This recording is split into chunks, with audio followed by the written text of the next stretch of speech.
better than it was on top of the AFP, but it's not perfect. We tested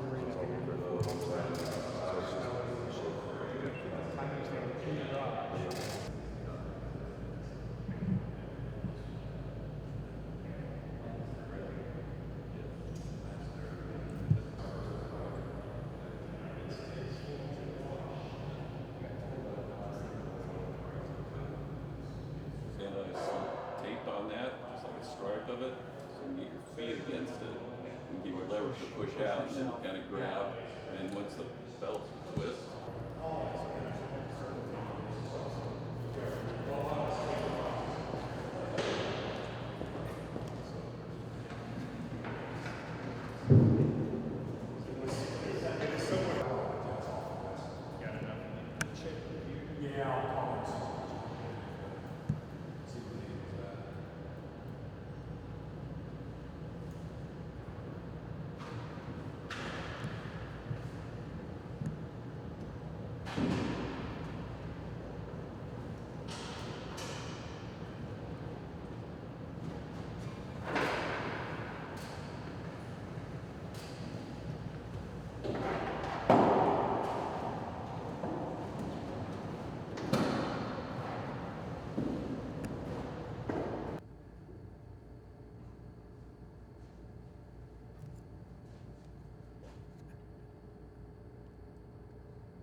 See that when he moves his head to the side, you can see the centerline wicker, but he's pretty much saying that you're not looking there when you move your head across to the side. Anyway, you're sort of looking down at the apex, I don't think. Okay, Scott, so we would like to just add the weight of the Aero screen, change the center of gravity, height and fore aft, and adjust the aerodynamics a little bit for what this will be like. The main reason to do this is to get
Yes, please.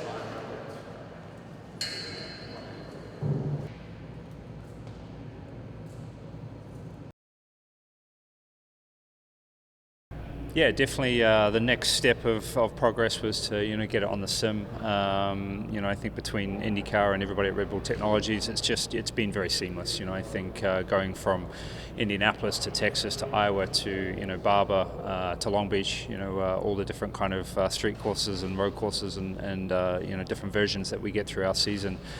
There were no visibility issues. It was very similar to the device that we have on the car right now.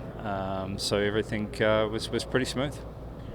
Very confident. I think every step of the process has been done very well. It's not kind of throwing things and seeing what sticks. I think most of it has been proven previously, and getting to this portion, even on the simulator, I think covers a lot of the bases that we'll see to when we get to the real world. Maybe in 30 or 60 days with the first generation. So you got to go through these steps just to make sure there's not something silly that we may have forgotten or can change in the design process. So it's been very good, from the initial part to seeing the drawings to having the hard piece right now, and then to being on track, in a few weeks. I think it's gone very good.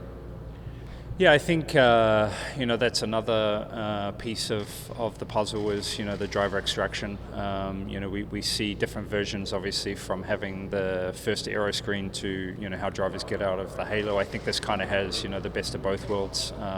Today with the structure that we have is it's only going to get better.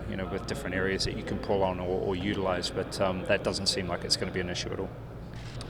Yeah, I think the technology game moves very quickly in our sport, and I think IndyCar has always been at the forefront of moving the safety additions forward too, and not to rush. I think is definitely the key. I think there's been other things applied, I think, in our sport, but I think this will be the best of both worlds. So very happy to try and help and try and push this forward and be one of the drivers that can maybe help define the areas that may be tricky. But honestly, it's been very well done from the get-go, and the thought process has been well covered in many different areas. So it's been pretty easy.